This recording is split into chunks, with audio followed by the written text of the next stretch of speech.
Welcome to Biggest Spoilars, the destination for exclusive spoilers, latest updates.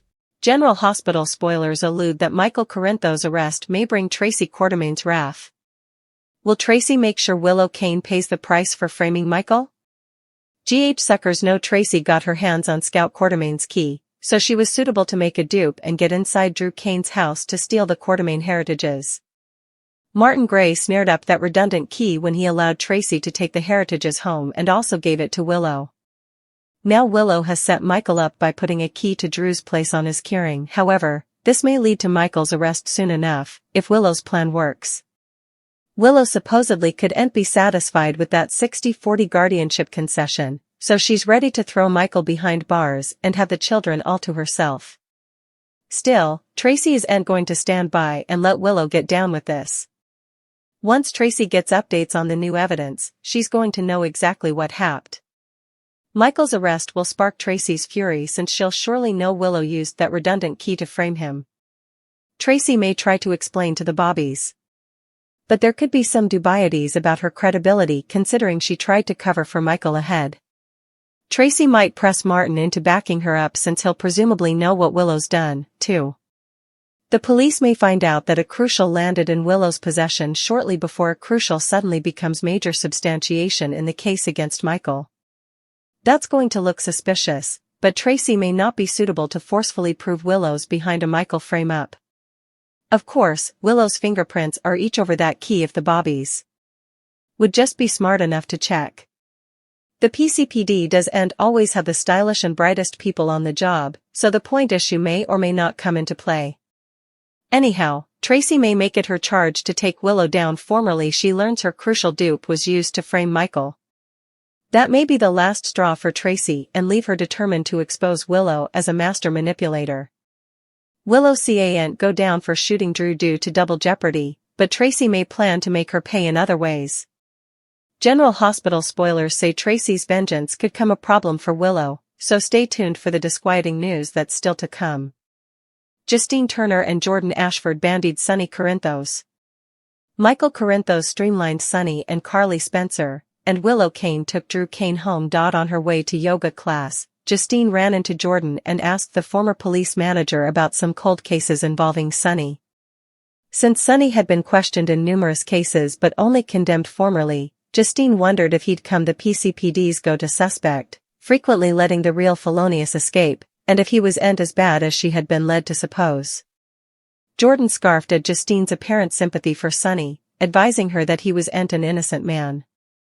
She refocused out that it was easy to be charmed by Sonny, but it was also a serious mistake. And utmost especially if you got in the way of commodity he desired. Jordan gave Justine advice, and there was one major thing that Justine allowed Sonny would want from her.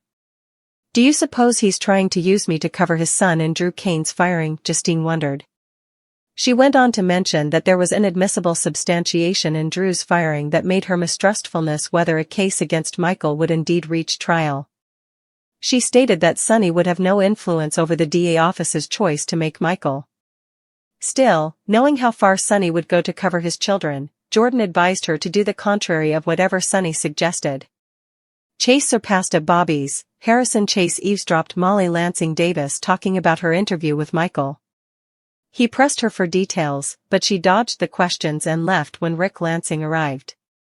Back at the table, Chase allowed Brooklyn Quartermain would support him, but she said he went too far.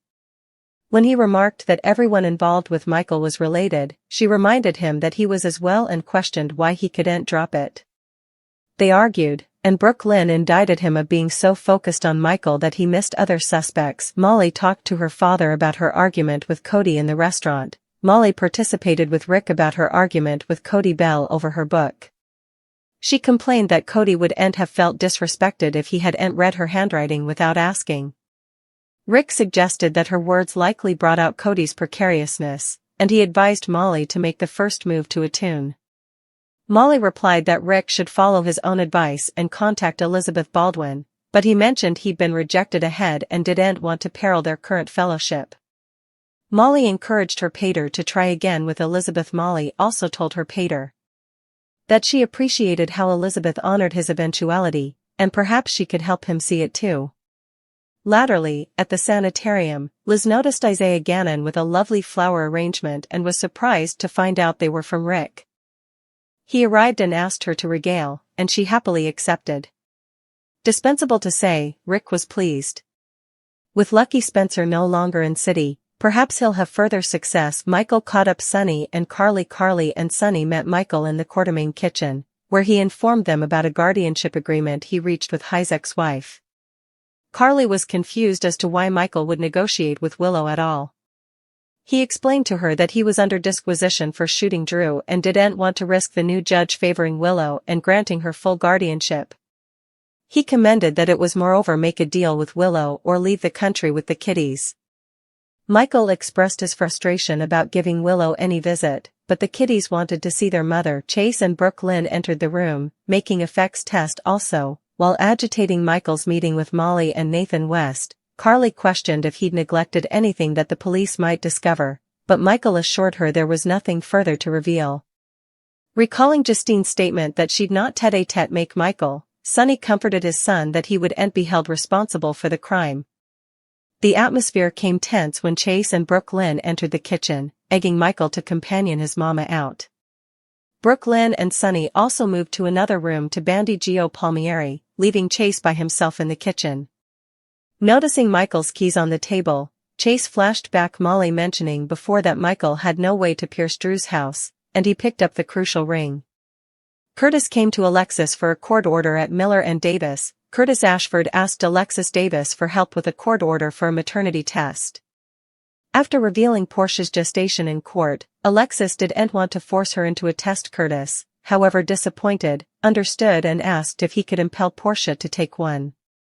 Alexis said he could, as long as it didn't jeopardize the baby, but advised against it, saying it would complicate effects and hurt the co-parenting.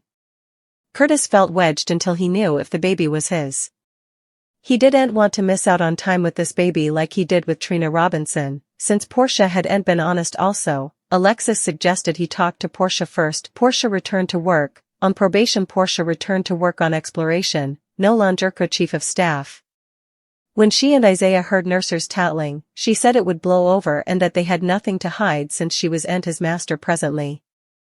But when they joked about exchanging from his cabin, she bothered they were moving too presto. Isaiah comforted her he was having dubieties and just wanted her happiness.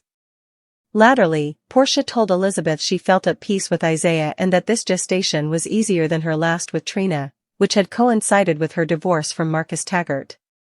Effects were tricky with Curtis, who wanted a maternity test, but she wanted to enjoy her gestation without stress. Lucas empathized with Isaiah, while Curtis pressured Portia for the maternity test. Meanwhile, Lucas empathized with Isaiah about the staff tattling. Having faced analogous issues with Brad Cooper, Lucas offered to hear if Isaiah demanded to talk. Isaiah said there were no problems yet and hoped Curtis wouldn't complicate effects if the baby was his. Lucas advised Isaiah to keep the peace, believing Curtis would prioritize the baby's well-being, and Portia would appreciate that. Latterly, while Lucas was talking to Portia, Curtis showed up. Lucas eavesdropped Curtis giving Portia a week to take the maternity test or face a court order. Angry, Portia declared she'd do it her way and dared Curtis to get the court order if he disagreed. Willow brought Drew home at the sanitarium. Drew was ready to go home. Liz assured that Willow understood what she was taking on by minding for her hubby at home. But Willow claimed she was the only bone who could give what he demanded at that moment. Since Drew couldn't speak, Lucas explained to him that one blink meant yes and two blinks meant no. When Willow asked Drew if he was ready to go home, he blinked formally. After that, an orderly wheeled Drew onto the elevator, and the Canes went home. Kai explained effects to Trina at the Kane Hearthstone. Trina was worried that Kai Taylor was in charge of delivering medical inventories for Drew's care. She set up the whole situation suspicious and wanted Kai to quit his externship, but he believed he demanded to stay to ensure Drew was safe from Willow. Just as Trina finished expressing her fears about Willow being dangerous and changeable, Willow came home. When Willow asked Kai to help the attendant in bringing Drew in through the aft door, Trina left through the front, wanting to avoid any conflict. Acting as the caring woman, Willow expressed to Kai how important it meant to her to have Drew back home. Trina and Kai reported to Alexis. Willow told Drew she shot him. After leaving Drew's, Trina and Kai headed to Miller and Davis, and Alexis was surprised to learn that Willow was taking care of Drew at home. For Scout Kane's benefit, she was thankful that Kai chose to stay on as Drew's in turn to cover the situation.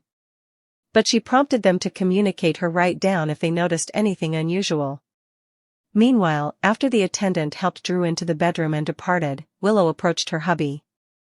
With a single blink attesting he could hear her, Willow told Drew that she was the bone who had shot him. In Port Charles, justice rarely arrives cleanly.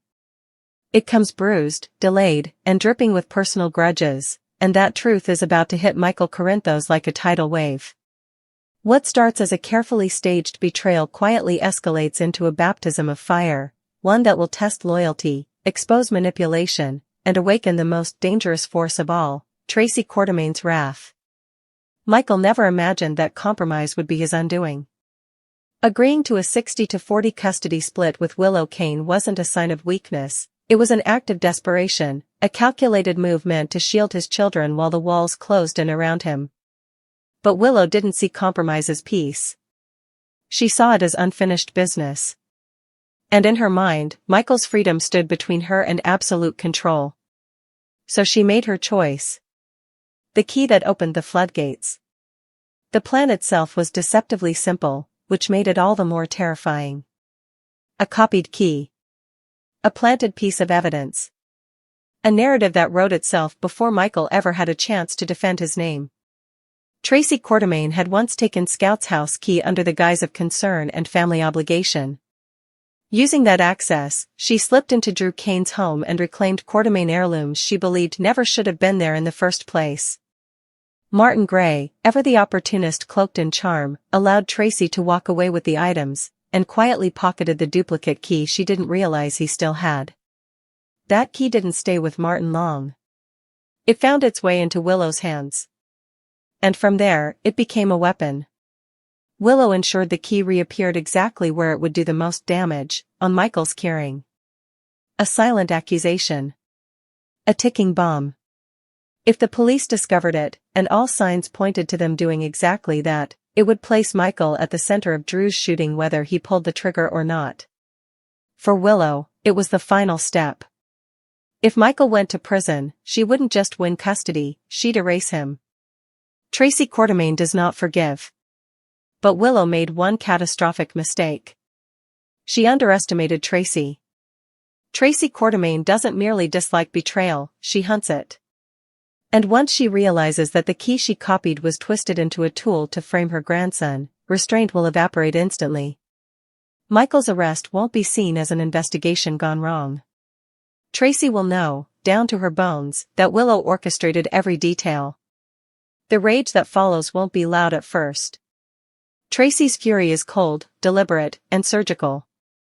She'll try the reasonable path initially, alerting authorities, raising doubts, pointing out the impossible coincidence of a key migrating from Drew's home to Michael's possession. But reason has never been the PCPD's strongest skill set. Worse still, Tracy's credibility is shaky. She's already gone on record protecting Michael once before. To the police, that makes her biased. To Tracy, it makes them fools. She'll turn to Martin next, pressuring him to admit the truth he knows all too well, that the key passed through Willow's hands before it ever became evidence. Martin may squirm, but he's dangerously aware that Tracy Quartermain doesn't bluff. If he doesn't help willingly, she'll force the issue. Still, proof is elusive. Suspicion alone won't be enough. And that's when Tracy's focus sharpens into something far more personal. Encouraging words, sharp warnings. Michael, meanwhile, is trying to hold himself together. He updates Sonny and Carly with forced calm, explaining the custody deal and the impossible position he was in. Carly bristles immediately, negotiating with Willow feels like surrender, but Michael reminds her that the alternative was losing everything. The kids wanted to see their mother. Michael couldn't take that away from them, even if it broke him. Sonny offers reassurance, promising that the system won't take Michael down, not when he's done nothing wrong. His words are meant to soothe, but they carry weight. Sonny Corinthos has always believed that protection is power, and power comes at a cost.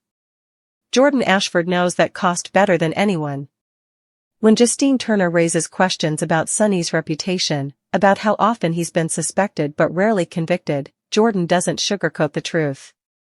Sonny isn't innocent. He's strategic. And anyone who lets their guard down around him risks becoming collateral damage. Her advice to Justine is blunt: do the opposite of whatever Sonny suggests. That warning hangs in the air, echoing through every decision yet to come. Cracks in the investigation. As tensions mount, Harris and Chase can't let go of the inconsistencies. Something about Michael's supposed access to Drew's house doesn't add up. Molly mentioned it casually, but the detail sticks. When Chase notices Michael's keys left unattended, curiosity overrides protocol. He picks them up. And just like that, the fuse is lit. Brooke Lynn calls him out immediately. Obsession has blinded him, she says. Chase is so fixated on Michael that he's ignoring every other possible suspect, including the one standing right in front of him. Their argument is sharp, personal, and unresolved.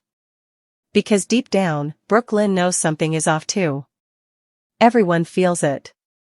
Side stories, same storm. Elsewhere in Port Charles, lives continue unraveling in quieter ways. Curtis Ashford wrestles with uncertainty, desperate for clarity about Portia's pregnancy but terrified of destroying what little peace exists between them. Alexis advises caution, urging conversation over confrontation, but Curtis's patience is thin. Portia, already on probation at work, refuses to be pushed. Her pregnancy is supposed to be joyful this time, not poisoned by suspicion. When Curtis threatens legal action, something inside her hardens. She dares him to try. That same defiance pulses through Willow now. The final confession. Back at the Kane residence, Willow plays the devoted wife flawlessly. Nurses are dismissed. Doors are closed. Drew lies helpless, unable to speak, communicating only through blinks. 1 for yes. 2 for no. Willow leans in close, her voice low, intimate, and chilling. She confirms that he can hear her. 1 blink. Then she delivers the truth like a benediction soaked in venom. She tells Drew that she was the one who shot him. Not in anger. Not in panic. But because she needed control. Drew can't scream. Can't run. Can't warn anyone. And Willow knows it. What comes next? Tracy Quartermaine will not let this stand. Even if Willow can't be tried again for Drew's shooting, there are other ways to destroy someone. Reputation. Custody. Freedom. Tracy is already choosing which thread to pull first. This isn't just revenge, it's a reckoning. And as General Hospital spoilers hint, the fallout is only beginning. Michael's arrest may be the spark, but the fire that follows will consume far more than Willow ever anticipated. Stay tuned, because in Port Charles, secrets don't stay buried. They explode.